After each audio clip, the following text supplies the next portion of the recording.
Le parti politique au Cameroun, l'opposition phagocytée par le parti au pouvoir est désormais en mode allié du même parti. On en parlait donc dans le cadre de cette rubrique, la dernière d'ailleurs pour le compte de cette émission. Ça s'est dit chez la société comme elle va. C'est un débat républicain et panafricain déjà en plateau avec nous. Le conseiller municipal de la mairie de la 3e, cadre politique du PCRN, le Parti camerounais pour la Renaissance nationale. Vincent de Poliédé, bonjour. Bonjour. Je constate un lapsus répétitif. Le Parti camerounais pour la réconciliation. Ah, la réconciliation, ah oui. C'est bien le PCRN. Oui, la réconciliation. Et non autre chose. Oui, c'est la réconciliation. Merci. J'imagine que vous allez bien et que le parti se porte bien, puisque vous en parliez d'ailleurs déjà tout à l'heure. Non, ça se passe très bien. Je me porte bien et le PCN aussi. Au lendemain des sénatoriales, c'est vrai que la caution, on la récupère parce que, bon, peut-être pour une première, une belle prestation, va-t-on dire. Mais non, ce n'est pas une surprise que le PCN récupère sa caution. D'ailleurs, c'est ce qui est prévu par la loi. Si on peut atteindre les 10%, alors on mérite que la caution nous soit remboursée. C'est ce qui se passe d'ailleurs au municipal également. Si vous atteignez les 5%, on vous restitue. Alors le fait d'avoir atteint les 10%, première participation, est-ce que c'est un succès pour vous? Du tout, c'est un gros échec. Ça, il faut le dire parce que, comme vous le savez, le PCN était en compétition dans le littoral avec le RDPC. Et dans la région du littoral, l'opposition avait 236 grands électeurs. Donc, le minimum auquel on se serait attendu était que tous les grands électeurs de l'opposition votent le PCN. Et dans ce cas, on ne se serait pas retrouvé avec 10% seulement, mais au moins avec 22-23%. Alors, qu'est-ce qui ne doit pas marcher? Pourquoi est-ce que l'opposition n'a pas fait corps derrière le PCRN? Ben, encore une fois, l'opposition a loupé le coach. Elle montre qu'elle est divisée, elle montre qu'elle n'est pas soudée, elle montre qu'elle n'a pas les mêmes objectifs, parce qu'on ne comprend pas quel était l'intérêt pour les grands électeurs de l'opposition d'aller voter pour le parti au pouvoir alors qu'il avait déjà une victoire garantie. Donc l'opposition qui demande à mutualiser ses forces, qui demande à être unie, a manqué justement cette opportunité de faire un bloc face au parti au pouvoir. Donc nous comprenons qu'il y a encore du chemin à faire au niveau de l'opposition, bien sûr. Justement, puisqu'on parle du chemin qui est encore à faire, j'imagine que lors de ces sénatoriales, vous étiez sur le terrain, vous avez été témoin, n'est-ce pas, de ces élections. On l'a rappelé que c'était ainsi la 3e mandature. J'imagine que le PCRN, au lendemain donc, de cette piètre prestation, vous le disiez d'ailleurs tout à l'heure, même si ce n'est pas l'adjectif que vous avez utilisé, a tiré des leçons de cette élection-là. Il y a plus d'une leçon que nous avons tirée de cette élection. Je disais que c'est pas une victoire, mais nous avons quand même pu tirer un certain nombre de leçons. Déjà, la première, c'est notre capacité, n'est-ce pas, à créer des passerelles de dialogue, et d'échange avec les autres partis de l'opposition. Si on a quand même pu atteindre les 116 voix, c'est qu'il y en a 45 de l'opposition qui se sont jointes à nous. Et ça également est le fruit, c'est le résultat, n'est-ce pas, des tractations qui ont eu lieu en coulisses et de tous les échanges que nous avons pu faire. Mais durant cette période également, le PCN en a profité, n'est-ce pas, pour mettre en avant son programme politique. Nous avons pu expliquer ce qu'on attendait faire du Sénat si nos camarades avaient été élus, mais surtout quel est le rôle que doit jouer le Sénat et tout le monde a entendu, même le parti au pouvoir, qui, en ce moment-là, a commencé à parler de la décentralisation comme s'il la découvrait, alors qu'il était dans ce Sénat depuis près d'une dizaine d'années.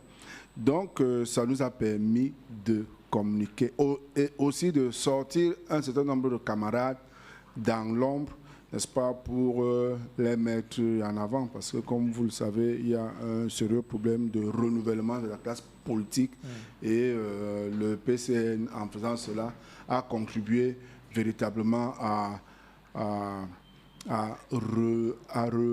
renouveler cette classe politique. Voilà. Alors, pour sortir de ces sénatoriales, j'ai dit tout à l'heure que vous étiez un témoin, je dirais même privilégié de cette troisième mandature. Vous étiez sur le terrain. Alors, élection parfaitement déroulée. Y a-t-il des couacs, y a-t-il des tripatouillages? Parce qu'on s'est rappelé quand même qu'il y a eu des débats, je dirais même houleux à la veille de ces élections, comme quoi un certain parti allait, n'est-ce pas, tout faire pour engranger tous les voix. Alors, est-ce que vous qui étiez sur le terrain, tout s'est bien déroulé? Est-ce qu'on peut dire bonne mention pour l'organisation, pour ELECAM? Comme vous le savez, le PCN n'est pas mauvais perdant.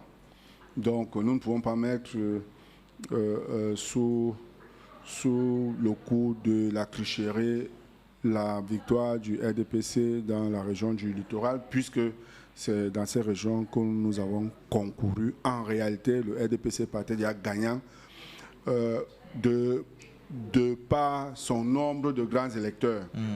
Bon, maintenant, on peut déplorer le fait que nous n'ayons pas eu accès, n'est-ce pas, à tous les grands électeurs pour exposer notre projet de société. On peut déplorer le fait quand même qu'il y a eu un certain nombre de pressions sur ces grands électeurs venant de leur parti, de leur hiérarchie. On peut déplorer le fait quand même que le RDPC ait pris le temps de transporter, d'infantiliser les grands électeurs en les transportant, en allant les nourrir comme s'ils avaient besoin, n'est-ce pas, d'être mis dans ce genre de conditions pour pouvoir bien jouer leur rôle. Donc, en dehors de ces petites observations, d'une manière générale, cette élection s'est bien déroulée. Et d'ailleurs, il ne saurait en être autrement parce que pour ce qui est de l'organe en charge de l'organisation de cette élection, il n'est pas à son premier coup. Et cette fois-ci, avec un collège électoral bien précis, il y avait moins de 12 000 grands électeurs sur l'ensemble du territoire. Donc c'était beaucoup plus facile, n'est-ce pas, pour ELECAM de gérer cette élection. Donc on peut dire mention bien à ELECAM.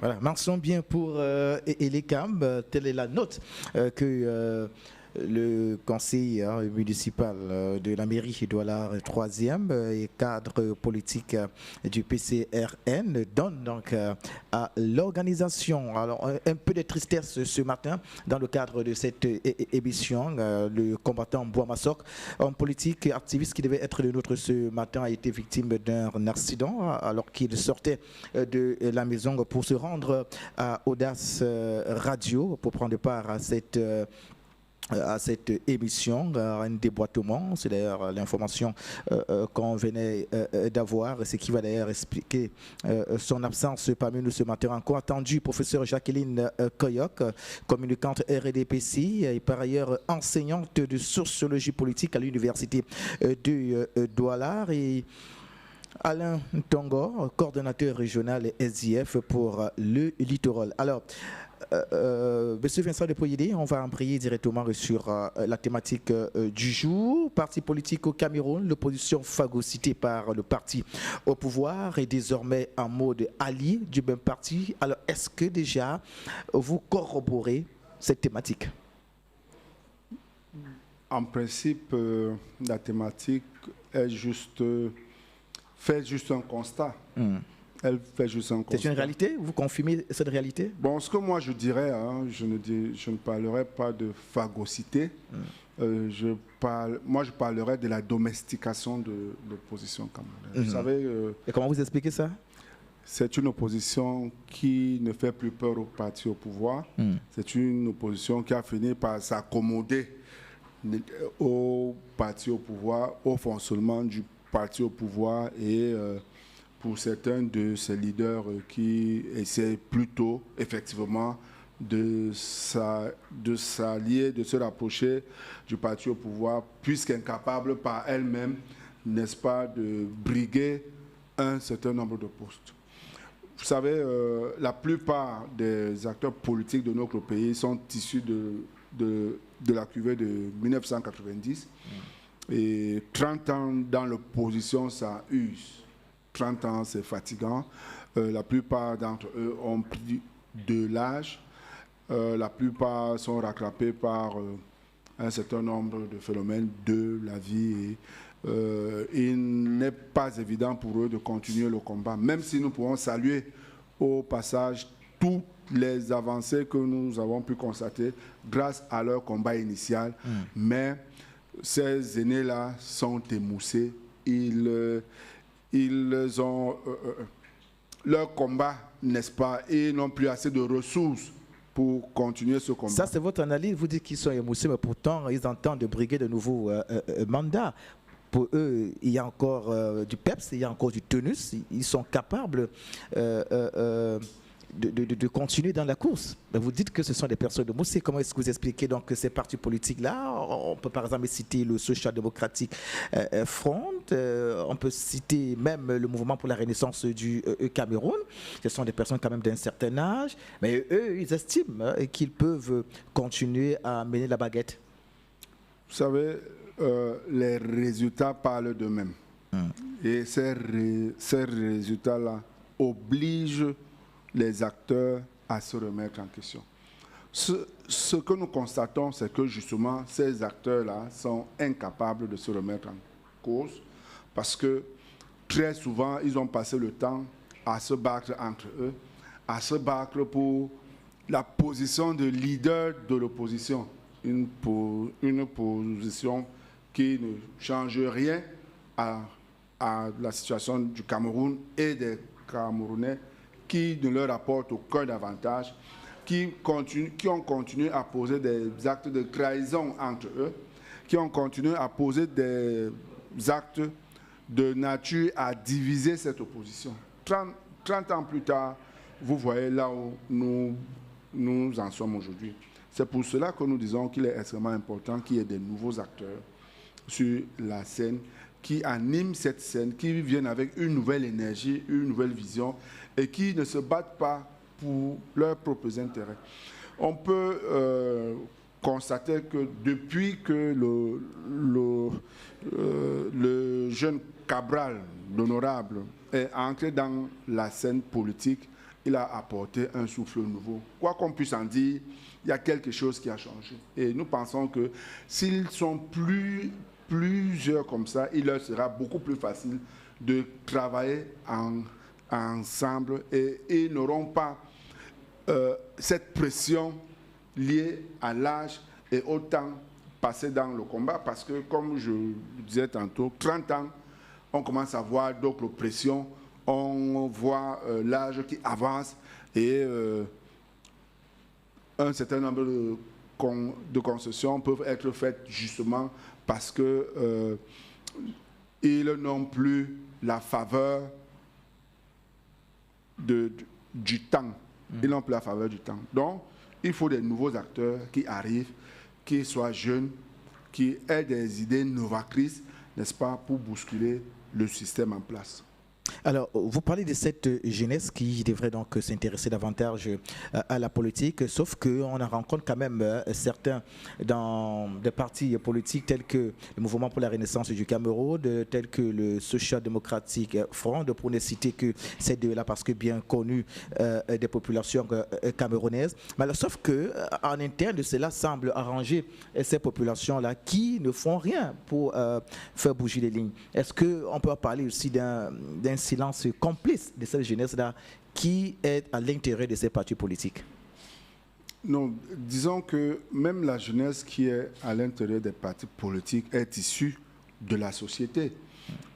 On ne peut pas nier le rôle quand même qu'a joué le parti au pouvoir ou que joue le parti au pouvoir pour décourager, n'est-ce pas, les jeunes à s'intéresser à la politique.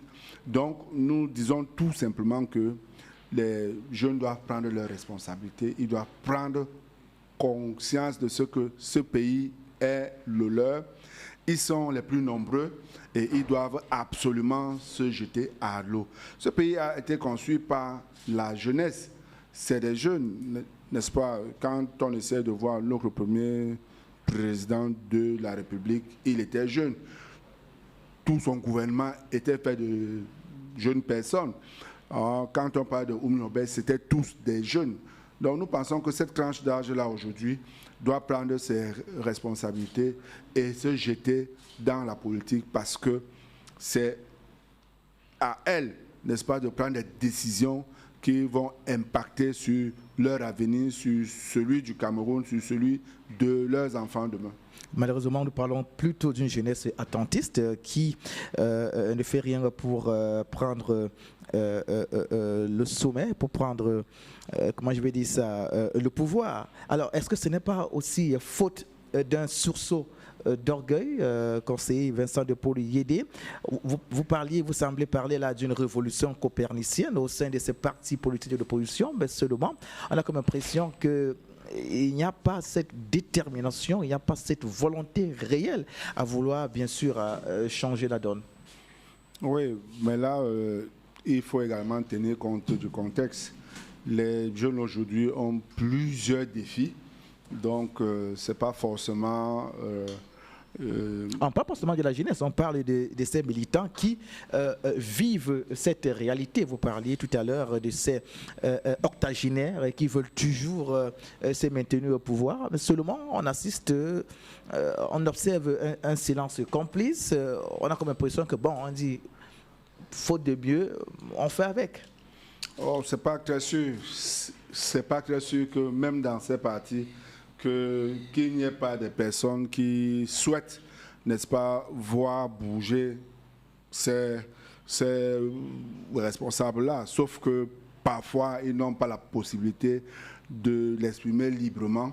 Donc, mais il y a un véritable besoin de renouvellement de la classe politique nationale. D'accord, on en parlera tout au long de cette émission. Elle nous a rejoint en plateau, elle c'est le professeur Jacqueline Koyok, communicante du Rassemblement démocratique du peuple camerounais et par ailleurs enseignante de sociologie politique à l'université de chez Douala. Je meurs d'envie de lui poser une question ce matin, je vais l'accueillir à froid. Alors, professeur, il y a bien longtemps, on parlait d'enseignante de sociologie. Aujourd'hui, pourquoi on dit sociologie politique? Parce qu'il y a un de vos étudiants qui m'a repris hier lorsqu'il a vu le post sur Internet. Il m'a écrit, parce que c'est quelqu'un que je connais bien, il me dit, non, monsieur Moto, elle n'est pas enseignante de sociologie, mais plutôt enseignante de sociologie politique. Alors, c'est quoi la sociologie politique?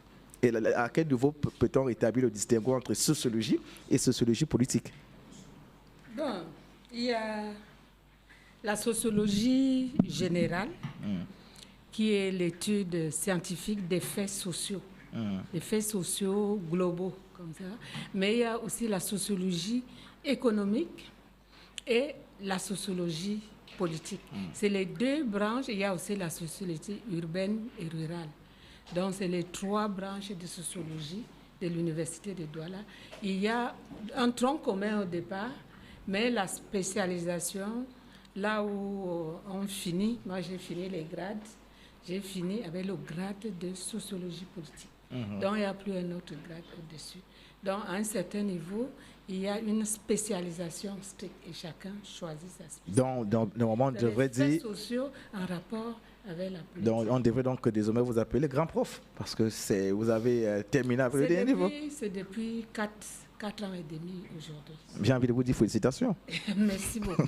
Alors, professeur Koyok, alors, comment appréciez-vous le comportement des acteurs des partis politiques de l'opposition? Aujourd'hui, on a comme impression qu'au sein de ces partis politiques-là, on se regarde désormais en chien de défaillance. Le récent cas nous en dit d'ailleurs, en dit long, celui du SIF, qui a voté le RDPC lors des sénatoriales. Je n'invente rien ici puisqu'il y a eu des sorties, notamment celle de Lavoisier Tapi.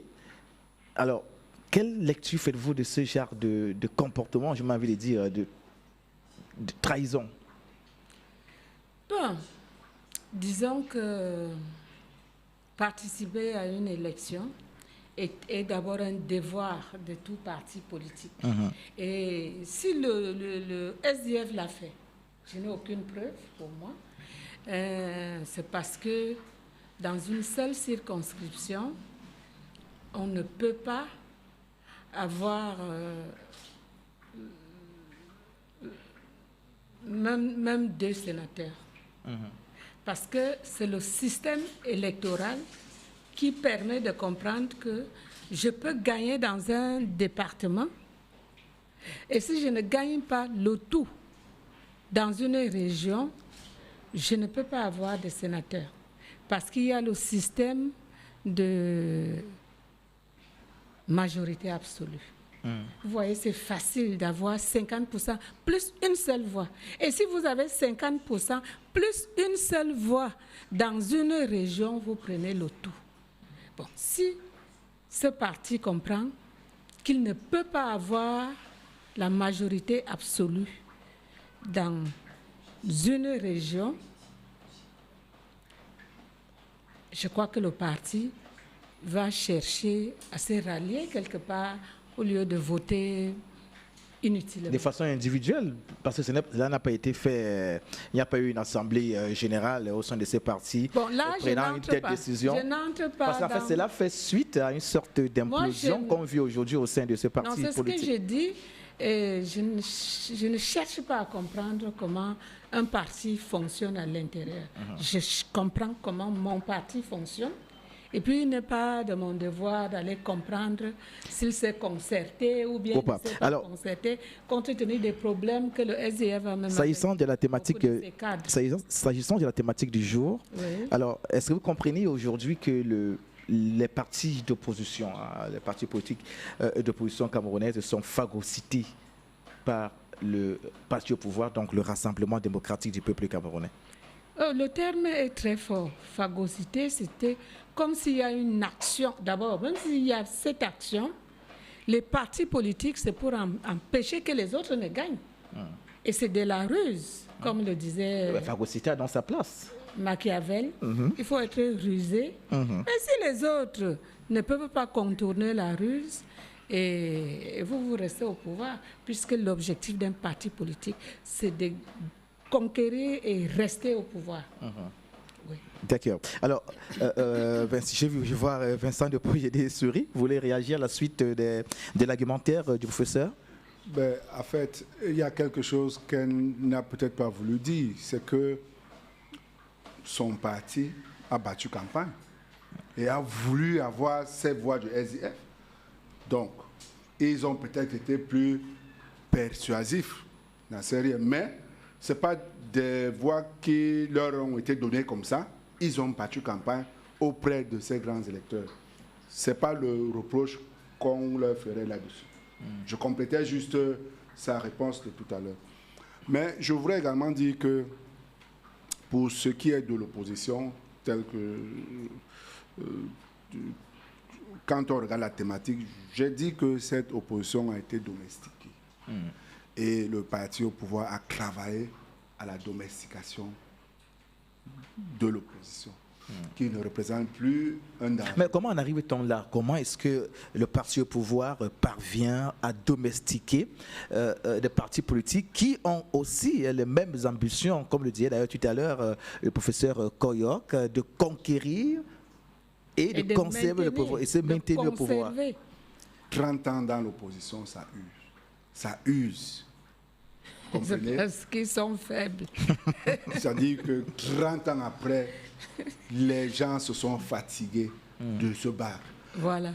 Des convictions même ont changé. Professeur Koyok dit, que c'est parce que ces partis politiques et l'opposition sont faibles. Oui. N'est-ce pas un fait? Oui, mais ça fait partie de la faiblesse. Ce que je le décrit là. Et aussi parce que cette classe-là ne s'est pas renouvelée.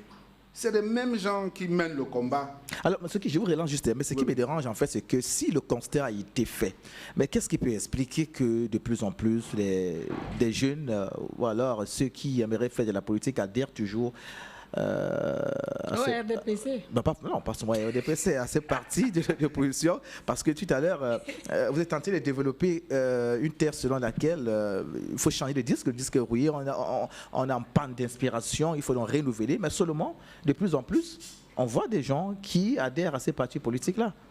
Oui, il ne suffit pas seulement qu'ils adhèrent. Non, encore faut-il œuvrer à l'intérieur de ces partis pour qu'émergent ces différentes forces-là. Parce que je vais vous dire quand même que dans un certain nombre de partis, il y a des débats en interne. Et il y a des gens également qui sont arrivés au même constat que je suis en train de faire pour dire non, il y a nécessité de renouveler. Donc, RDPC peut se contenter de maintenir le statu quo puisqu'il est au pouvoir.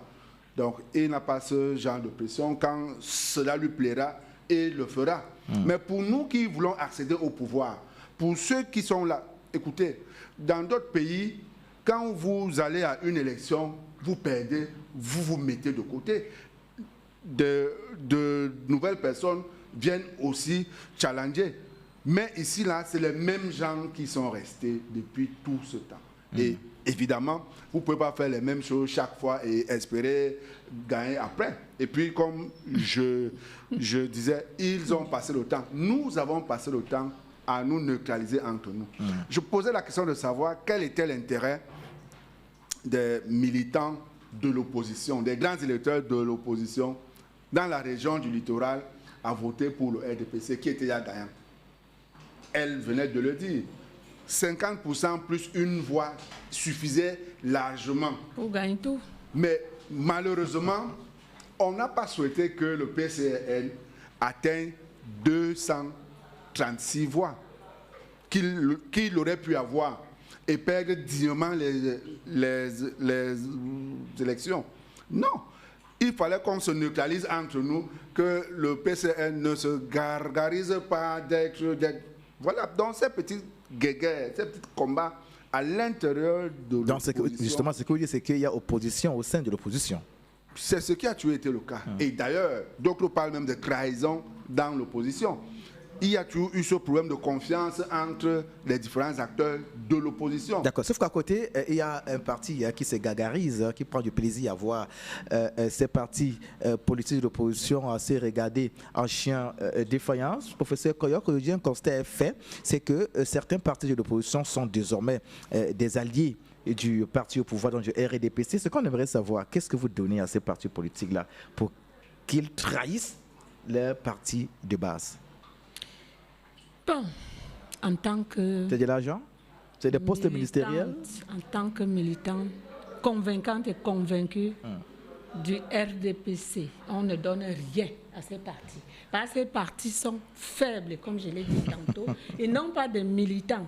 Mais parce que cette élection, si un parti fait une bonne lecture, à partir du moment où vous n'avez pas de conseillers municipaux, vous n'avez pas de conseillers régionaux, vous croyez que les militants du RDPC, qui sont comme moi, convaincantes et convaincus, vont trahir leur parti pour venir se mettre à côté. On va quand même rappeler que même au sein du RDPC, il y a des dissensions. Hein? Non, chez nous.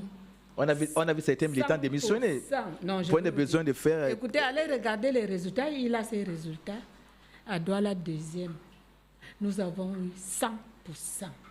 Et même certains des partis de l'opposition sont venus nous voter sans qu'on demande. Parce que vous êtes très fort. Non, c'est un grand parti. Le RDPC est un grand parti. Les autres savent que c'est une peine perdue. Que c'est pour cela, beaucoup ne se sont pas présentés parce que c'était gagné d'avance. Nous, on a fait les statistiques de nos voix.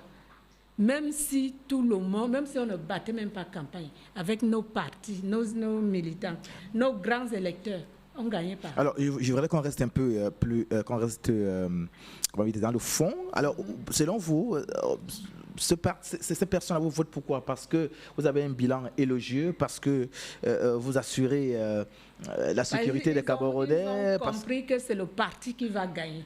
Parce que si quelqu'un fait une bonne lecture, oui, je comprends. tous les conseillers régionaux au-delà de la victoire, ici, il fallait faire peut-être un bilan du RDPC plus de 30 ans après. Est-ce qu'aujourd'hui, vous pouvez le dire avec conviction et même certitude que le RDPC répond véritablement aux aspirations des Camerounais? C'est le meilleur des partis. Parce que sinon, le peuple n'allait pas voter le RDPC. Mais je comprends les autres qui échouent. Quand quelqu'un échoue, il va toujours pleurnicher. Mais je me dis, et même ils savent pourquoi le RDPC gagne. Nous avons tous les militants. Il y a le ministre Momo qui leur avait dit, quand un parti a peut-être 5 millions d'électeurs sur 5 millions et demi, même si vous vous mettez à 100 ensemble, vous ne pouvez pas gagner ce parti. Le RDPC a tous les militants. Alors vous comptez, je vous relance. Oui. Vous comptez seulement de la victoire, sauf qu'il y a certaines réalités, qui fâchent un peu les Camerounais. C'est ce que les gens croient. Un jour, c'était même sur ce plateau, j'ai dit à quelqu'un, quand vous regardez un grand pays comme les États-Unis, les gens croient qu'il n'y a que les républicains et les démocrates. Non.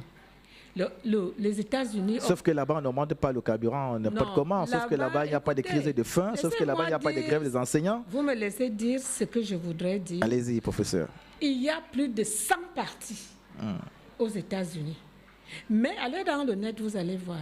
Mais les partis, les micro-partis comprennent qu'ils ne peuvent pas gagner. Mais ils peuvent seulement contribuer en termes d'idées. Donc, lorsqu'il y a une élection, et même moi j'ai fait une étude aux États-Unis, là où les partis politiques disent, nous sommes là, mais nous n'avons pas la prétention de gagner. Mais nous voulons contribuer en donnant des idées pour que la personne qui gagne puisse les exploiter au bénéfice de tous les Américains. Mais je pense qu'un parti politique qui se sent encore faible devrait le faire. La force de proposition, au lieu de critiquer pour critiquer, même si on ne comprend pas quelque chose, on critique. Et ça, c'est l'esprit de l'opposition camerounaise. J'ai un étudiant qui vient de soutenir une thèse avec mention très honorable. Il parlait de la difficulté de coalition des partis d'opposition en Afrique. Et c'est leur problème. Parce que chacun veut être seul là où il se trouve, sachant qu'il ne pourra même jamais gagner, au lieu de se mettre ensemble et se sentir un peu fort. Ils ne se mettent pas, ils ne savent pas se mettre ensemble. Chacun veut être président seul. Et finalement, nous voyons leur échec. Donc le RDPC ne fait aucune démarche. Moi, je vous dis, j'étais dans la commission. Lors de ces élections, personne de l'opposition n'a pu avoir à côté de lui un militant du RDPC. Parce que moi, par exemple, tu vas même faire comment pour aborder ce problème? Même si tu viens avec tes millions, je ne te regarde pas. Parce qu'il y a la fidélité et la discipline dans le RDPC. Que quand il y a une élection, nous disons, nous votons nos candidats. Même si quelqu'un vient, il n'a même pas moyen, nous étions tout le temps ensemble, il n'a pas moyen de venir vers nous. Or, eux, ils ont les militants qui pêchent un peu partout, qui ne sont même pas de vrais militants. Il suffit qu'on donne 5 000 à celui-là, change d'idée, mais chez nous, c'est interdit. Et chacun a une conviction que tout ce que j'ai à faire, d'abord quand nos candidats sont venus battre campagne, on leur a dit, allez vous coucher tranquillement, même sans campagne, nous allons vous voter à 100%. C'était déjà une décision dans le RDPC. Alors Vincent, on peut aider la difficulté de la coalition des partis politiques. Ces problématiques continuent à se poser avec acuité. On se rappelle de la tripartite et c'était candidature unique qui n'ont jamais marché jusqu'à date. Alors, qu'est-ce qu'il faut donc faire? Est-ce qu'il devrait-on parler d'une révolution copernicienne au sein de ces partis politiques de l'opposition pour que la donne puisse changer, pour qu'on ait désormais sur le terrain politique des véritables acteurs politiques? Je voudrais d'abord réagir, si vous le permettez. Allez-y, allez-y. À ce que le prof a dit tout à l'heure. Le RDPC a battu campagne, le RDPC est allé vers les gens. Je voudrais lui rappeler les propos du secrétaire général du comité central. le prof qui disait allez vous faire des amis. Je veux parler de Loum par exemple. Allez vous faire des amis à Loum. Quand on a vous élire là-bas, il a même menacé nommément des militants du RDPC lors d'une émission dédiée à l'expression des partis politiques. Donc, pour dire que ceux qui votent le RDPC, pour la plupart d'entre eux, peut-être que c'est par conviction, mais il y a aussi il y a cette discipline du parti, il y a cette pointe-là, il y a cette épée de Damoclès-là qui pèse également sur eux. Je voulais aussi faire une nuance pour ce qui est du nombre de militants du RDPC. Le RDPC n'a pas la majorité de ceux qui vont même voter. Actuellement, il y a 7 millions d'inscrits. Le taux de participation au Cameroun n'a jamais dépassé les 50%. Le RDPC gagne toujours dans ces 40% qui vont voter. Ça voudrait dire que la majorité des Camerounais n'adhèrent pas à leur programme politique, n'adhèrent pas à la gestion qu'ils font du pays. Ils adhèrent donc à quoi? Sauf que, justement, il n'y a pas une véritable alternative du côté de l'opposition. On va donc dire que le RDPC gagne par défaut. C'est-à-dire qu'il suffisait tout simplement que, comme nous sommes en train de faire là, que l'opposition qu'elle réussisse à rassembler toutes les voix qui refusent de se prononcer pour gagner. Il suffirait tout simplement que le taux de participation change. Parce que le RDPC a un fichier qui lui permet de veiller sur ses militants, de veiller sur ses sympathisants et se rassurer que tous participent à l'élection. Il y a même les derniers qui, même à 17h, on appelle pour aller voter. Il y a même des motos qui vont les chercher pour aller voter. Donc, le RDPC ratisse large dans la portion qui lui revient. Mais la plus grande partie, comme je le disais... Peut-être parce qu'ils font de la bonne politique. Ils ont des stratégies qui contribuent à la gagne, contrairement au parti de l'opposition. C'est normal. C'est normal. C'est le parti au pouvoir. Il a tous les moyens. Il a toutes les ressources financières, alors, parlant de la motivation, intellectuelles, humaines et tout le reste. Je vous relance. Parlant de la motivation, tout à l'heure, j'ai posé la question au professeur Jacqueline Koyok. S'agissant de la motivation, qu'est-ce qui peut motiver les gens à voter le RDPC? Est-ce parce que ce parti a un bilan élogieux?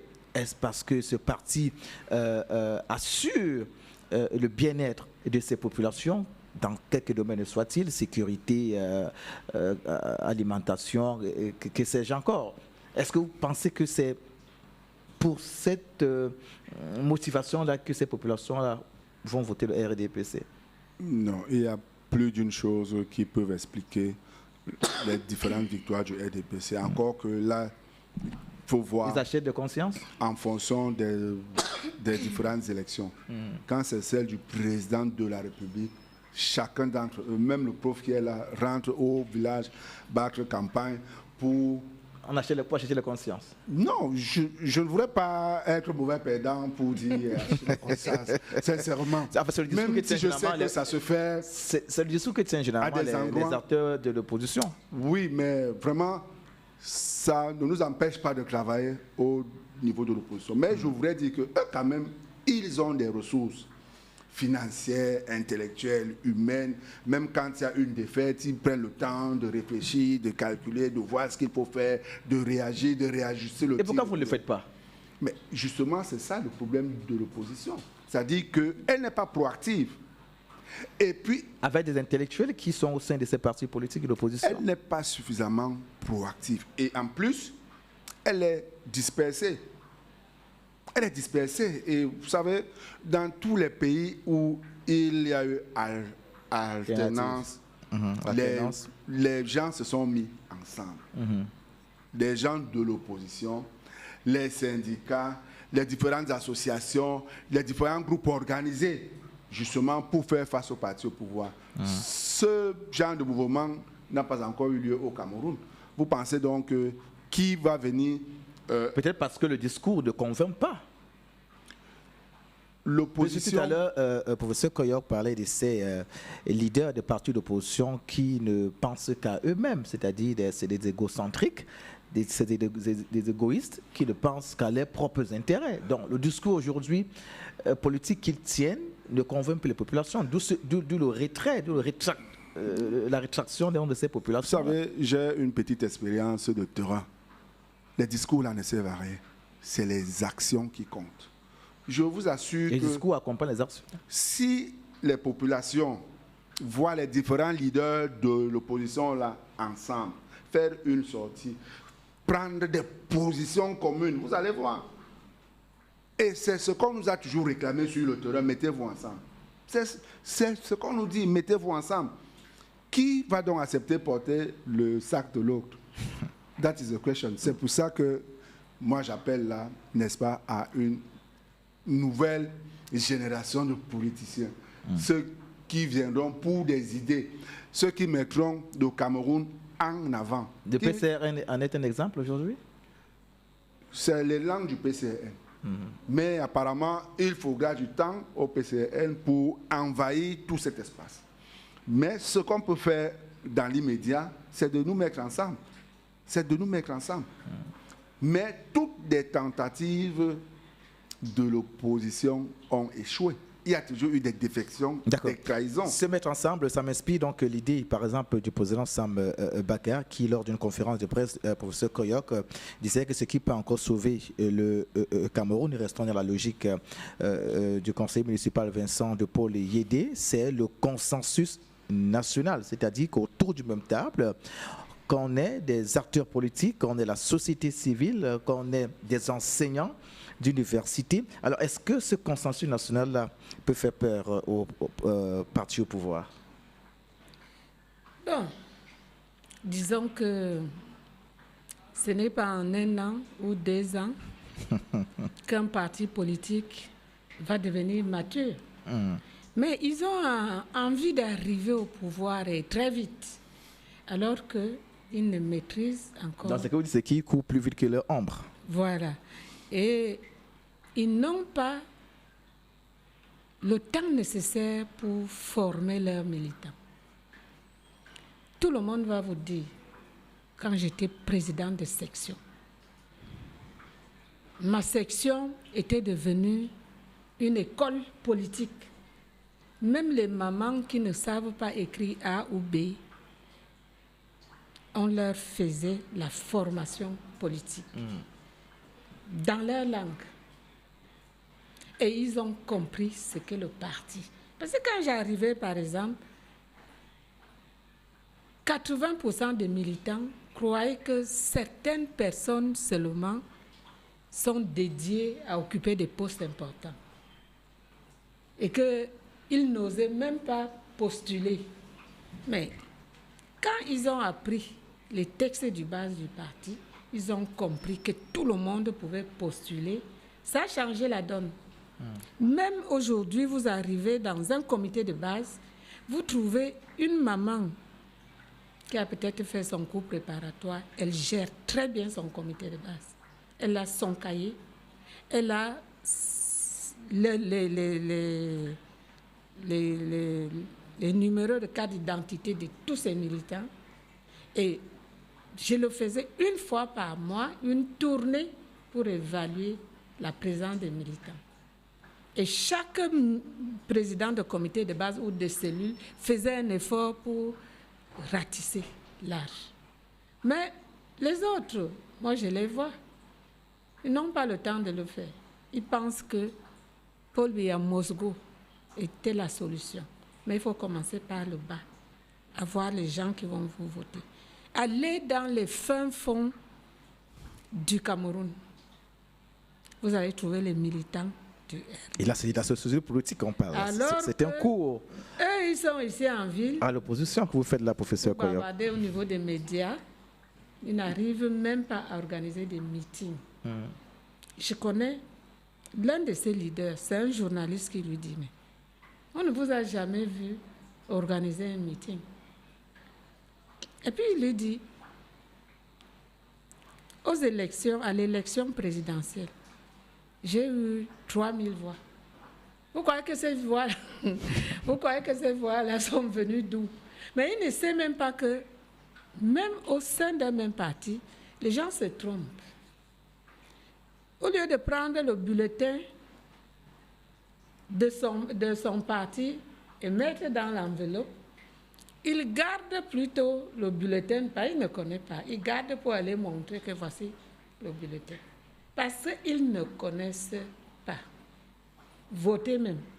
Bon, ce qui fait donc que nous, on a l'académie. Et nous avons les conférences de comités de base, de sous-sections, de sections, qui sont en une semaine le moyen pour chaque institution du parti de faire renouveler les connaissances et de faire adhérer les nouvelles personnes. Et ils ne le font pas.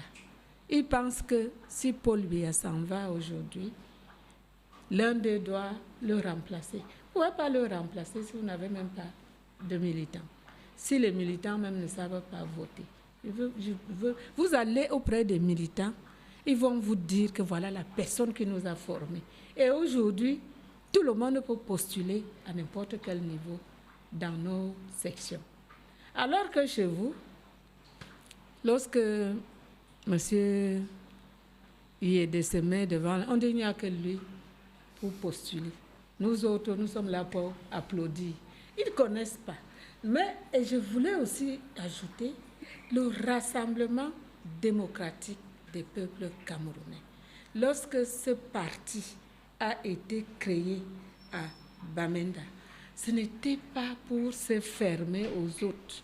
C'était pour encourager les autres à rentrer dans le parti. C'est un parti ouvert. Mais même si vous ne venez pas, nous sommes déjà très nombreux. Et si vous venez, on vous accueille. Donc, au lieu d'aller perdre le temps dans des partis, même d'ici même 100 ans, vous voyez qu'il y a toujours une régression. D'accord. Voilà venez dans le RDP. Voilà une leçon. Une leçon. Voilà. Je veux réagir. Justement, savez-vous que c'est derrière vous qu'on va sortir, puisqu'on est quasiment arrivé à la fin de cet échange. Alors, professeur Koyok évoque un élément très important, c'est-à-dire que l'absence de véritable formation au sein des partis politiques. N'a-t-elle pas raison? Est-ce que ça ne sévit pas aujourd'hui sur le terrain et que la plupart de ces acteurs politiques de l'opposition ne sont pas formés? Après plus de 30 ans d'existence, le RDPC n'a pas 1 million de militants encartés.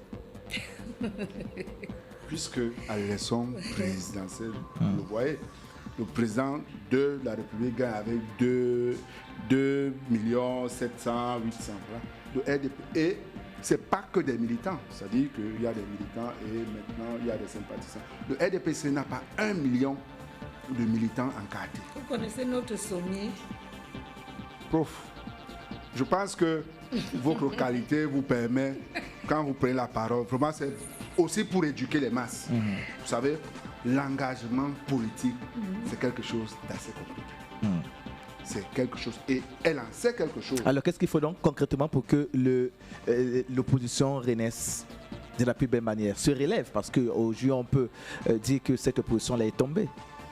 En quelques secondes seulement, puisqu'on a quasiment terminé. Il faut renouveler la classe politique camerounaise. Il faut la renouveler.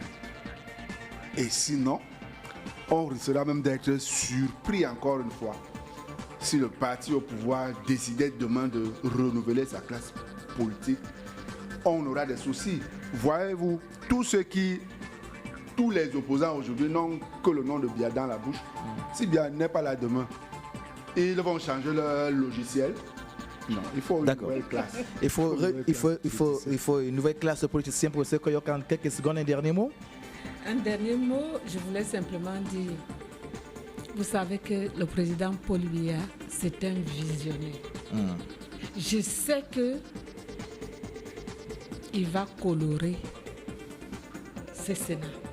D'accord. Parce qu'il voudra, ce n'est pas parce qu'il a une pression. Il va le colorer. Donc, faites amende honorable et vous allez voir comment il va colorer. Il peut même colorer, prendre chez vous Il prend chez les autres. Il a pitié de tout le monde. D'accord. Et il ne veut pas que ça se passe. Donc, comme on risquerait de vivre encore sa magnanimité légendaire, sa mentiontude. Ok, d'accord, merci.